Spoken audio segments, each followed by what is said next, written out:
Bismillahirrahmanirrahim. Assalamualaikum warahmatullahi ta'ala wabarakatuh. Alhamdulillahi rabbil alamin. Wassalatu wassalamu ala ashrafil anbiya wal mursalin wa ala alihi wa sahbihi ajma'in. Qala rabbi shrah li sadri wa yassir li amri wahlul 'uqdatan min lisani yafqahu qawli. Subhanaka la ilma lana illa ma 'allamtana innaka antal alimul hakim. Wala hawla wala quwwata illa billahil aliyil azim. Alhamdulillah, tuan-tuan puan-puan muslimin muslimat yang dirahmati Allah sekalian. Alhamdulillah, pertama sekali kita bersyukur kepada Allah Subhanahu wa ta'ala kerana masih lagi menghidupkan kita sehingga ke hari ini, sehingga ke saat ini, dan mudah-mudahan kita semua dijauhi daripada penyakit COVID-19 yang sedang merebak di negara kita khususnya, insya-Allah. Mudah-mudahan kita minta Allah Ta'ala mengangkat kembalilah penyakit tersebut, insya-Allah. Jadi tuan-tuan dan puan sekalian, seperti mana yang telah saya maklum, malam ni kita mula awal sikit. Ulang kaji Iqra' kita mula awal sikit pukul 9 lebih, sebab lepas ni saya ada urusan lain lagi. Jadi malam ni kita sambung muka surat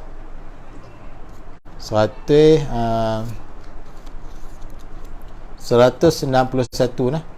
Malam ni kita sambung ke surat 161, masih lagi dalam Iqra' 6 lah.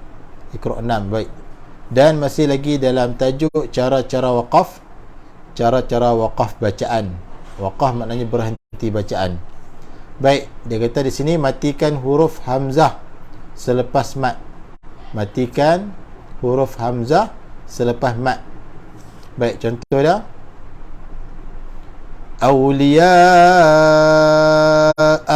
Baik, hamzah ni ada baris atas, baris fathah, tetapi bila kita waqaf pada hamzah maka kita matikan dia. Awliya'a. Tu cara waqaf. Okey, kita cuba baca contoh bacaan. Aula mastumun nisa. Matikan pada hamzah ni nah. Matikan hamzah ni. Okey, yang kedua, lam yamsashum su'. Yang ketiga, kama amanas sufaha. Okey, yang keempat, wallahu yakhtassu bi rahmatihi man yasha'.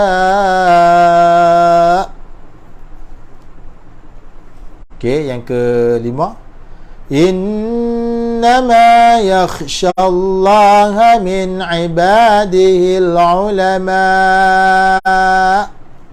Dan yang keenam, walladzina amanu wa 'amilus salihati walal musi'. Maknanya bila kita bila macam ni hamzah ada jelas sekali, walaupun hamzah itu berbaris, bila kita waqaf pada hamzah itu kita kena matikan dia. Kita kena matikan dia. Baik, itu cara waqaf pada huruf hamzah. Kemudian ke surat seterusnya 162. Baik, masih lagi dalam tajuk cara-cara waqaf, iaitu cara-cara berhenti bacaan. Baik, dia kata tukarkan huruf ta marbutah, yakni ta yang bulat tu lah, kepada huruf ha ketika waqaf. Jadi yang ni ramai yang banyak salah lah. Ramai yang banyak salah. Terutama sekali mereka yang baru nak belajar Quran. Baik, di sini bila kita waqaf pada ta marbutah ini, jangan waqaf dengan ta lah. Lumazat. Salah lah, siapa waqaf macam tu salah. Yang sebenarnya bila kita waqaf pada ta marbutah, iaitu ta bulat ni, maka diwaqaf ditukarkan ta itu menjadi ha. Lumazah. Kalau orang tak erti dia baca lumazat, salah lah. Yang betul dia lumazah. Tu. Okey, contoh bacaan dia. Fi 'amadin mumaddadah narun hamiyah fiha kutubun qayyimah wujuhun yawmaidin khashi'an al-qari'an mal-qari'an fi jannatin 'aliyah ulaika hum syarrul bariyah fa ummuhu hawiyah wa amma 'adun fa uhliku birihin sarsarin 'atiyah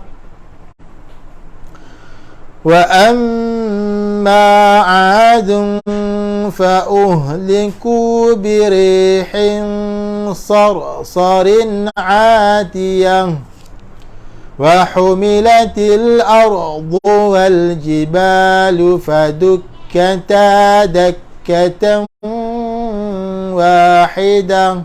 Baik, itulah cara waqaf pada ta marbutah. Itulah cara dia pada ta marbutah. Bila kita waqaf dia jadi ha lah.